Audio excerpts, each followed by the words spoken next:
Assalamu alaikum students. Today I am going to discuss the objective of chapter number 5 that is the halogens and the noble gases. तो इसमें students आप देख रहे हैं कि आपका जो इसमें chapter number 5 है इसमें halogens and noble gases आ जाती हैं। तो सबसे पहले तो आप लोगों ने क्या करना है कि जब इससे related objective होगा तो आपने क्या करना है कि सबसे पहले तो इन ग्रुप्स को देख लें कि इसमें कौन कौन से एलिमेंट्स आपके पास आ जाते हैं। तो आप देखें कि आपके पास ग्रुप 7A के एलिमेंट्स जो होते हैं उनको क्या कहते हैं, हेलोजेंस कहते हैं। हेलोजेंस क्योंकि सॉल्ट फॉर्मर्स हैं। ठीक हो गया। इसमें आपके पास स्टूडेंट्स आ जाते हैं, फ्लोरीन आ जाती है, क्लोरीन आ जाती है, ब्रोमीन आती है, आयोडीन आती है और इसके अलावा एस्टेटीन भी आती है, लेकिन बहुत रेयर है तो इसको हम डिस्कस नहीं करते। ठीक हो गया। तो आप इस तरह से भी याद रख सकते हैं इसको कि Faisal brother, Faisal FCL, Faisal brother, BR brother, I और ऑस्ट्रेलिया AT होता है। एस्टेटीन के लिए हम सिंबल यूज़ करते हैं। तो इस तरह से भी आप इसको याद रख सकते हैं। मैंने अपने स्टूडेंट्स को इस तरह से याद करवाया हुआ है। ठीक है।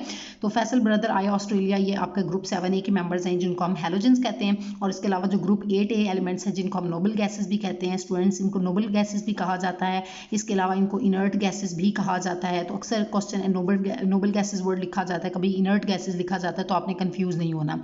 या आपसे ये भी कहा जाता है कि ग्रुप 8A एलिमेंट्स, या आपसे कहा जाता है कि ग्रुप जीरो ग्रुप एलिमेंट्स, इनको हम जीरो ग्रुप एलिमेंट्स भी कहते हैं। स्टूडेंट्स, ये आपने इस तरह से भी याद रखना है कि इनको हम जीरो ग्रुप एलिमेंट्स भी कहते हैं। तो ये सारी बातें आपको इस चैप्टर से रिलेटेड पता होनी चाहिए ताकि आप जब ऑब्जेक्टिव को सॉल्व करें तो वो आपको पॉइंट्स क्लियर हों। ठीक है। तो हम स्टूडेंट्स ऑब्जेक्टिव को तो डिस्कस करेंगे, लेकिन पहले मैंने आपको कहा कि ये पॉइंट्स अब आपको याद हों या आपको ये मेंबर्स जब याद होंगे तो फिर आप जो है इनको आसानी से सॉल्व कर सकेंगे। इससे रिलेटेड कोई भी MCQs होंगे तो। अब स्टूडेंट्स, आपको पता है कि जो आपका नोबल गैसेज में सबसे पहली जो गैस है वो हीलियम है, और फिर नेक्स्ट फ्लोरीन के बाद ये जो मेंबर आता है वो नियॉन आता है। ठीक है। और नियॉन से नीचे हीलियम, नियॉन, फिर उसके बाद आर्गॉन है, फिर क्रिप्टॉन है, फिर जीनॉन है, उसके बाद जो लास्ट में है वो रेडॉन है। ठीक है। तो ये आपके पास नोबल गैसेज हैं, helium, neon, argon, krypton, xenon and radon. तो ये अब स्टूडेंट्स इन से रिलेटेड जो है वो सारा आपसे ऑब्जेक्टिव के बारे में पूछा जाएगा। तो जब आपको इनके बारे में पता होगा तो देखिए हमने ऑब्जेक्टिव इसी से रिलेटेड करना है। तो जब आप इनको अच्छे से अंडरस्टैंड कर लेंगे, मतलब ग्रुप 7A और 8A एलिमेंट्स को देख लेंगे, तो इसके बाद जो है आप इनसे रिलेटेड जितने भी MCQs होंगे इनको आप आसानी से याद कर सकेंगे। एक और बात मैं बताती चलूँ कि यहाँ पर जो स्टूडेंट्स इनकी नेचर भी आपको थोड़ी बहुत पता होनी चाहिए। ये तो आपको पहले ही पता है कि नोबल गैसेज हैं तो सारी की सारी गैसेज हैं। ठीक है। तो ये तो आपको होप्स की क्लियर है। लेकिन हेलोजेंस के अंदर भी अब आप देख लें कि जो फ्लोरीन एंड क्लोरीन है ये तीनों फिजिकल स्टेट्स में ये ग्रुप पाया जाता है कि फ्लोरीन एंड क्लोरीन जो है ये गैसेज हैं। ठीक है।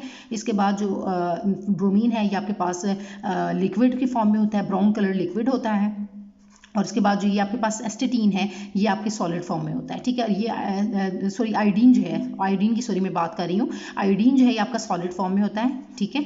ये आपका ग्रेइश सिल्वरी इसका अपीयरेंस होती है। ठीक है। सिल्वर ब्लैकिश सिल्वर, जैसे आपका पेंसिल का जो सिक्का होता है। ठीक है। तो उस तरह के इसका ये जो है कलर होता है सॉलिड फॉर्म में ही होता है। ठीक है। तो इसको हम स्टूडेंट्स इसके अगर हम कलर की बात करें तो मैंने आपको पहले ही बता दिया कि फ्लोरीन एंड क्लोरीन तो ये तो आपके पास गैसेज हैं। ठीक है। और सॉरी इसकी फिजिकल स्टेट्स की बात करें तो ये दोनों जो है वो गैसेज हैं। ब्रोमीन जो है वो आपका ब्राउन कलर का लिक्विड है, ब्राउनिश कलर लिक्विड है, और ये जो आपका पास आयोडीन है ये सॉलिड फॉर्म में होती है। ठीक है। मैंने आपको बता दिया कि ग्रेइश ब्लैकिश जो है वो इसका कलर होता है। तो ये इस तरह से आपने याद रखना है, ये सॉलिड फॉर्म में होता है। तो एस्टेटीन रेयर है, इसको हम डिस्कस नहीं करते, मैंने वैसे ही आपको पहले यहाँ पर लिख दिया हुआ है। तो अब ये चीज़ अगर आप याद रख रहे हैं स्टूडेंट्स, आप देखें कि इससे रिलेटेड दोनों ग्रुप्स को जो है वो इस चैप्टर से रिलेटेड आप इनको अंडरस्टैंड कर चुके हैं। तो अब हम स्टूडेंट्स जब ऑब्जेक्टिव को सॉल्व करेंगे तो ये आपके लिए काफ़ी हेल्पफुल साबित होंगे।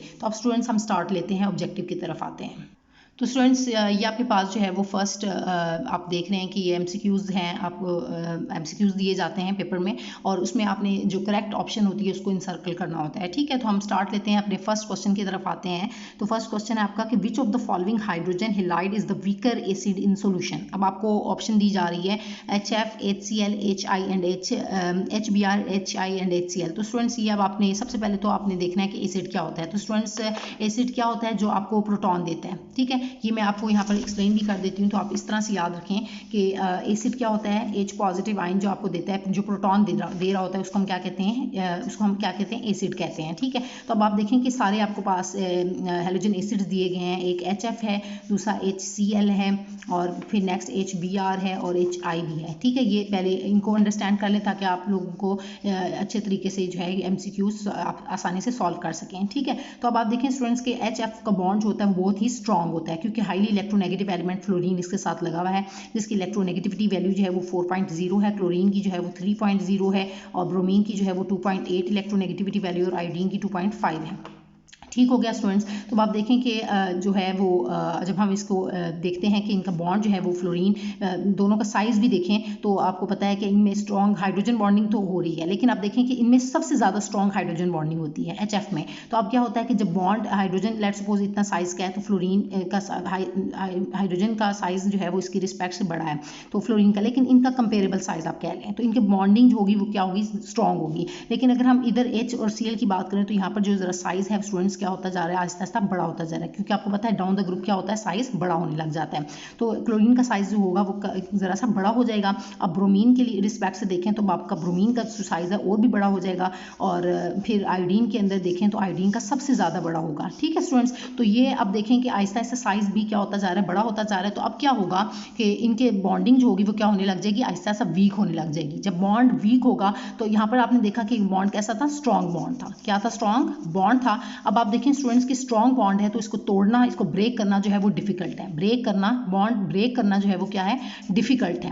क्या है स्टूडेंट्स, बॉन्ड ब्रेक करना डिफिकल्ट है। तो जब ये बॉन्ड ब्रेक ही नहीं करेगा तो फिर क्या होगा कि ये अपना प्रोटॉन आसानी से नहीं दे सकेगा। ठीक है, तो ये अपना प्रोटॉन यानी कि H पॉजिटिव आयन यहाँ से जो है वो नहीं निकलेगा, तो इसी वजह से ये क्या होगा, आपका एसिड क्या होगा, ये HF क्या होगा, आपका वीक एसिड होगा। क्या होगा आपका, ये वीक एसिड कहलाएगा। लेकिन अब नीचे आते हैं तो अब आप देखें कि साइज जो है वो बड़ा होता जा रहा है, मतलब पोलराइजेबिलिटी बढ़ रही है, डाउन द ग्रुप पोलराइजेबिलिटी भी बढ़ती है। तो अब देखें कि यहाँ पर जो HI का जो बॉन्ड है क्या होता जा रहा है स्टूडेंट्स, वो क्या हो जाएगा, वीक हो जाएगा।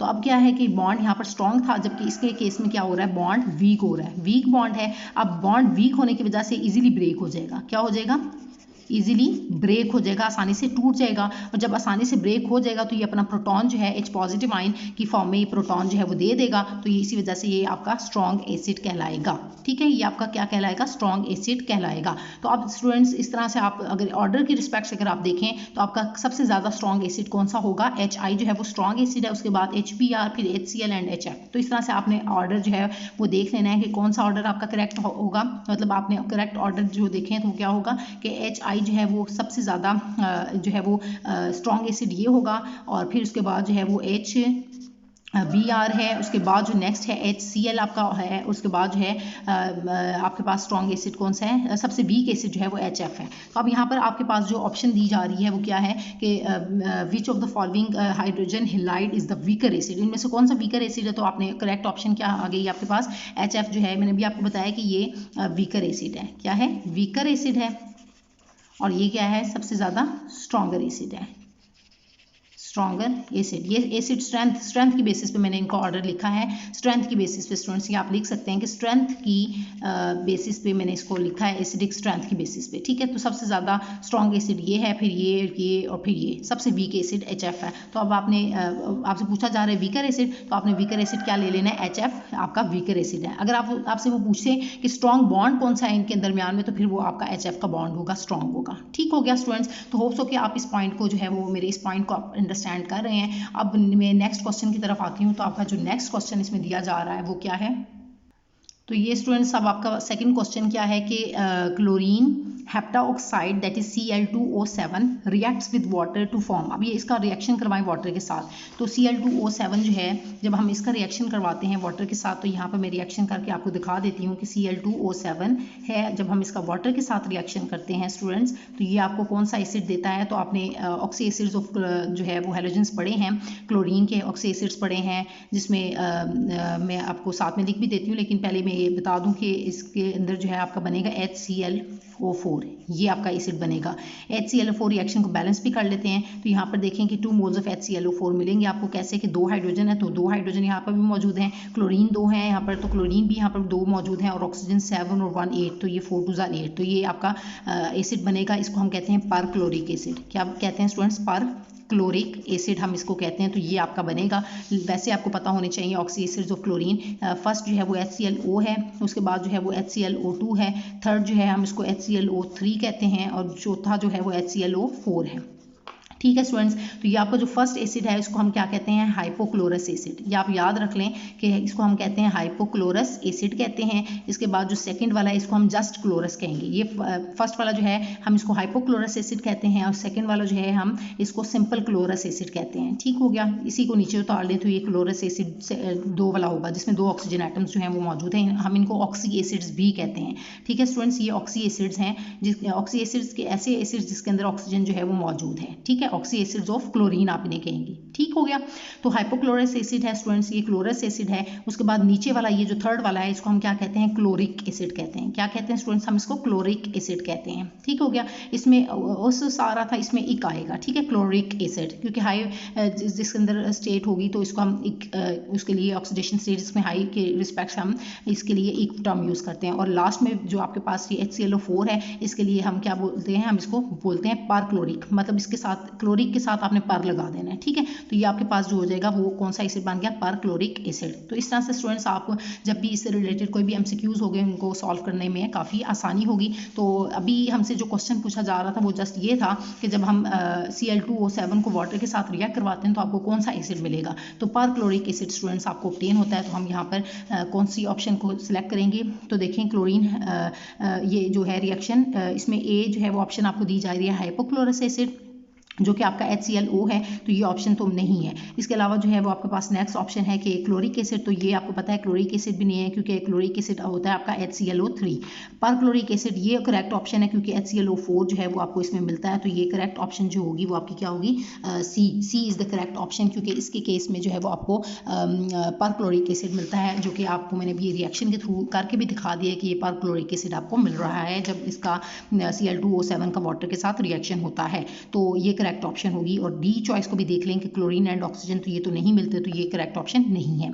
अब स्टूडेंट्स इससे नेक्स्ट क्वेश्चन की तरफ आते हैं, थर्ड क्वेश्चन की तरफ। तो थर्ड क्वेश्चन है hydrogen bond is the strongest between the molecules of. Hydrogen bonding, मतलब हाइड्रोजन बॉन्ड किस में स्ट्रॉन्गेस्ट है? स्ट्रॉन्गेस्ट की बात हो रही है, तो HF, HCl, HBr and HI। तो ये क्वेश्चन मैंने आपको स्टार्ट में ही बताया है कि स्ट्रॉन्गेस्ट बॉन्ड की रिस्पेक्ट से पूछें तो आपको पता है कि HF का बॉन्ड स्ट्रॉन्गेस्ट है, लेकिन अगर वो एसिड की रिस्पेक्ट से पूछें, एसिडिक स्ट्रेंथ की बेसिस पे, तो आपका HF जो है वो वीक एसिड है और HI जो है वो स्ट्रॉन्ग एसिड है। तो यहाँ पर अभी बात स्ट्रॉन्ग बॉन्डिंग की कर रहा है, तो स्टूडेंट्स आपका HF जो है वो उसमें बॉन्डिंग स्ट्रॉन्ग है, तो ये आपका स्ट्रॉन्ग बॉन्ड HF में होगा। तो करेक्ट ऑप्शन जो होगी वो आपकी ए होगी, that is HF। HF is the strongest bond जो है हाइड्रोजन बॉन्ड वो HF में है, उसके बाद बाकी नहीं है।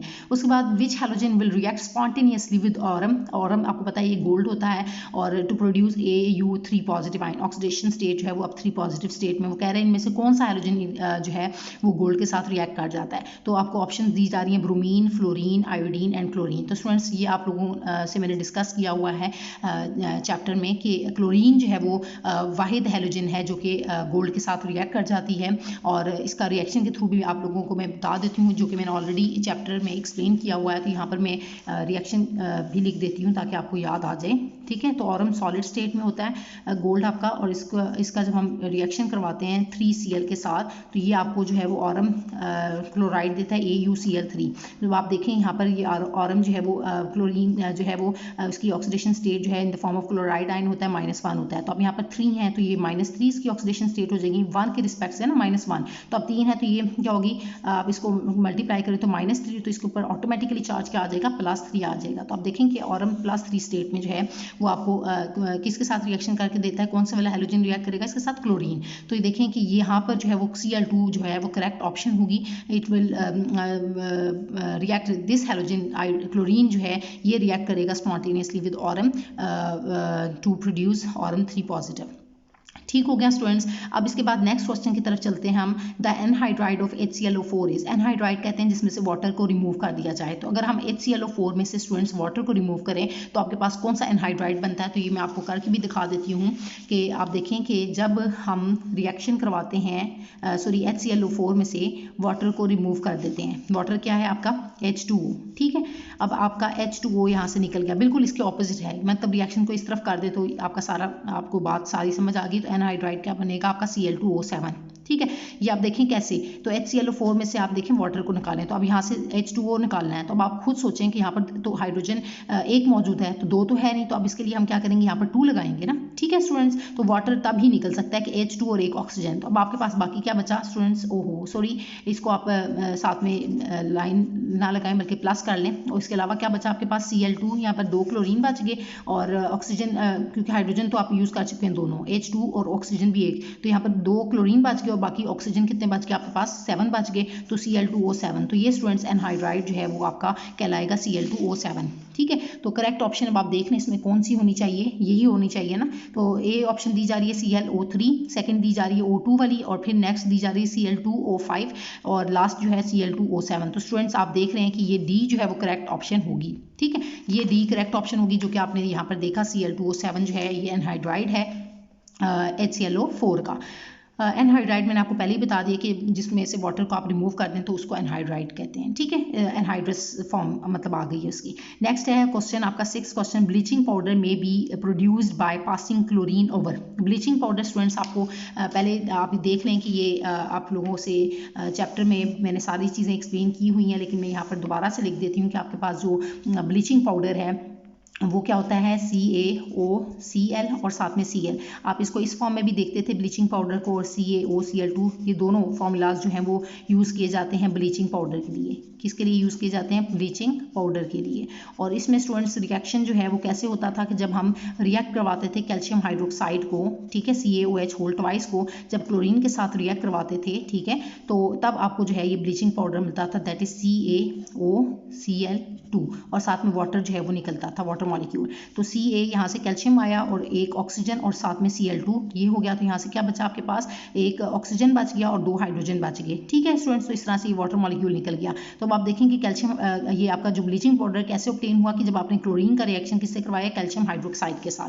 तो अब आप यहाँ पर ऑप्शन भी देखें कि आपको ऑप्शन क्या दी जा रही हैं कि कैल्शियम कार्बोनेट के साथ रिएक्शन करवाया, या हाइड्रेटेड कैल्शियम सल्फेट के साथ, या एनहाइड्रस कैल्शियम सल्फेट के साथ, या कैल्शियम हाइड्रोक्साइड के साथ। तो स्टूडेंट्स ये कैल्शियम हाइड्रोक्साइड के साथ आपने रिएक्शन करवाया है, सो करेक्ट ऑप्शन जो है वो ये आपकी डी होगी, कैल्शियम हाइड्रोक्साइड, ठीक हो गया।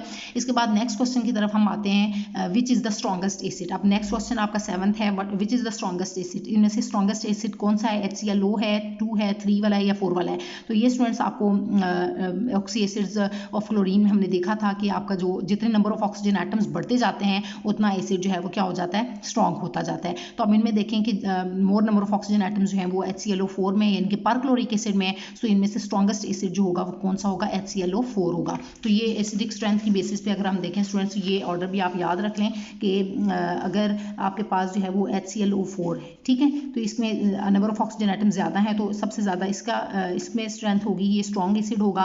फिर इसके बाद HClO3 होगा, इसके बाद स्ट्रॉन्ग कौन सा होगा, HClO2 होगा, और इसके बाद जो है वो ये स्ट्रॉन्ग होगा किससे, HClO से। तो ये आपने एसिडिक स्ट्रेंथ की बेसिस पे इनका ऑर्डर लिखा कि HClO4 इज मोर, इसमें स्ट्रेंथ जो है वो ज़्यादा है, यानी कि स्ट्रॉन्गेस्ट एसिड है। तो स्ट्रॉन्गेस्ट एसिड आपने करेक्ट ऑप्शन HClO4 जो है वो सिलेक्ट कर लेनी है, जो कि क्या है, पर क्लोरिक एसिड। स्टूडेंट्स एक तो ये फॉर्मूला के अकॉर्डिंग भी आपसे पूछा जा सकता है, या आपसे जो है वो उनको नेम देकर भी पूछा जा सकता है। तो इसीलिए मैं हमेशा आपसे ये कहूँगी कि आपने जो ये नेम्स हैं वो लाजमी याद रखने हैं। कि स्टूडेंट्स को हमेशा मैं बताती हूँ कि एक पहले ऑर्डर में अरेंज कर लें, उनको याद करने का भी तरीका मैंने बता दिया कि पहले दोनों वाले जो है वो उस हैं क्योंकि लोअर ऑक्सीडेशन स्टेट में हैं, और जो नेक्स्ट वाले जो हैं वो एसिड्स हैं दोनों हाई ऑक्सीडेशन स्टेट वाले हैं, ठीक हो गया, 3 और 4 वाले। अब देखें ना, तो अब यहाँ पर देखें कि इनको नेम अगर याद रखेंगे तो आपको इनको हमेशा जो भी ऑब्जेक्टिव है इस चैप्टर से रिलेटेड वो आप लोगों को सॉल्व करने में काफ़ी आसानी होगी। अब इसके बाद नेक्स्ट क्वेश्चन की तरफ आते हैं स्टूडेंट्स हम। 8 क्वेश्चन क्या है आपका कि which halogen occurs naturally in a positive oxidation state. कौन सा जो है हैलोजन नेचुरली जो है पॉजिटिव ऑक्सीडेशन स्टेट में होता है। तो इनमें fluorine, chlorine, bromine and iodine की बात पूछी जा रही है। तो स्टूडेंट्स आपने याद रखना है कि आयोडीन जो है वो इन द फॉर्म ऑफ आयोडेट्स जो है वो पॉजिटिव पॉजिटिव ऑक्सीडेशन स्टेट में ये वाहिद हैलोजन है जो कि पॉजिटिव ऑक्सीडेशन स्टेट में पाया जाता है, जैसा कि वो आयोडेट्स की फॉर्म में होता है। तो ये पॉजिटिव ऑक्सीडेशन स्टेट में सिर्फ आयोडीन जो है वो पाया जाता है, बाकी सारे जो है वो कोई भी इनमें से पॉजिटिव ऑक्सीडेशन स्टेट में नहीं पाया जाता। सो ऑप्शन जो डी है this is the correct one, कि आयोडीन जो है वो करेक्ट ऑप्शन है। उसके बाद नेक्स्ट आ जाते हैं क्वेश्चन नंबर 9 पे आ जाते हैं। तो क्वेश्चन नंबर 9 है आपका कि an element that has high ionization energy and tends to be chemically inactive would be most likely to be. अब देखें दो बातें की जा रही हैं कि एक जिसकी हाईएस्ट आयनाइजेशन एनर्जी होगी और दूसरा कि केमिकली इनएक्टिव होगा। तो बात ही हमारे पास 7A और 8A की बात की जा रही है। तो आपको पता है स्टूडेंट्स की दो बातें यहाँ पर हैं कि एक आपने याद रखना है कि आयनाइजेशन एनर्जी का ट्रेंड अगर हम देखें तो left to right in a period ionization energy जो है वो क्या करती है, left to right in a period increase करती है। क्या करती है? इंक्रीज करती है। और डाउन द ग्रुप जो है वो क्या करती है?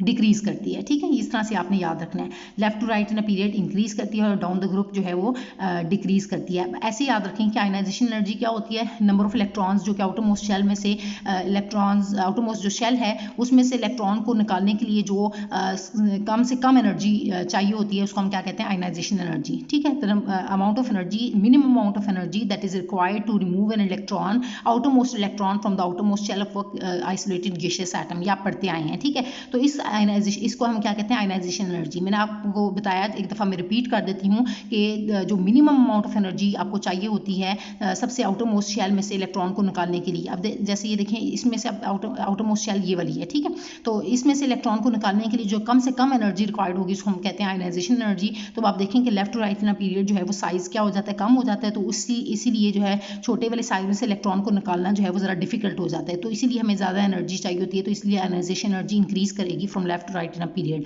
और डाउन द ग्रुप जो है वो डिक्रीज करती है क्योंकि साइज जो है वो बढ़ जाता है तो इलेक्ट्रॉन को निकालने में काफ़ी आसानी होती है। तो होप्स हो कि स्टूडेंट्स ये बात आप अंडरस्टैंड कर रहे हैं।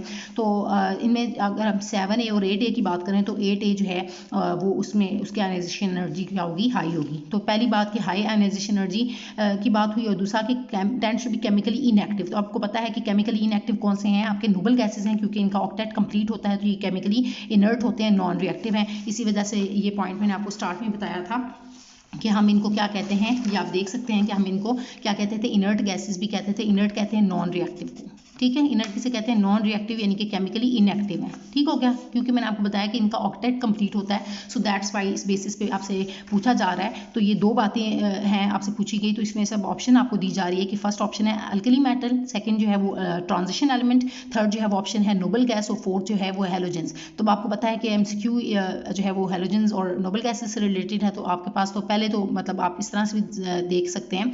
तो ये जो है आपके पास कौन सी होगी ऑप्शन? करेक्ट, सी ऑप्शन जो है वो करेक्ट वन है, नोबल गैस जो है। क्योंकि दो बातें हैं कि हाई आयनाइजेशन एनर्जी भी इसी की है और केमिकली इनएक्टिव भी है, मतलब इनर्ट है, नॉन रिएक्टिव है, क्योंकि इनका ऑक्टेट कंप्लीट होता है।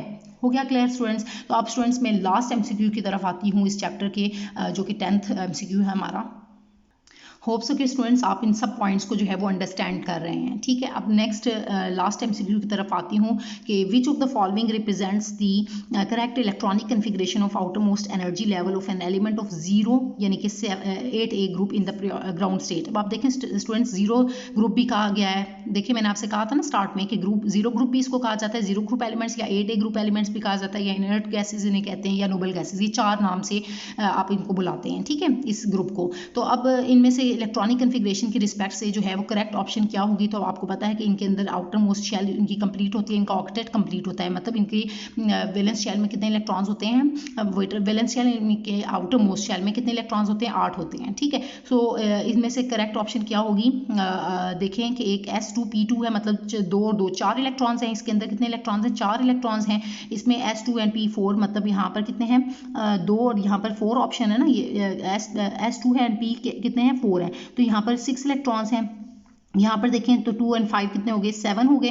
तो यहाँ पर 7 इलेक्ट्रॉन्स हैं, और 2 और 6 ये कितने हो गए? 8 इलेक्ट्रॉन्स। तो आप देखें कि ग्राउंड स्टेट कौन सी वाली होगी? ये होगी आपकी करेक्ट ऑप्शन S2N P6, क्योंकि इसमें 8 इलेक्ट्रॉन्स मौजूद हैं। सो क्योंकि आपको पता है 8A ग्रुप में जो ग्राउंड स्टेट में इलेक्ट्रॉन्स कितने होते हैं? हमेशा 8 इलेक्ट्रॉन्स होते हैं। ठीक हो गया, तो इसी वजह से करेक्ट ऑप्शन जो है, मतलब इलेक्ट्रॉनिक कन्फिग्रेशन आप इनकी करेक्ट ऑर्डर जो होगा वो क्या होगा? S2P6।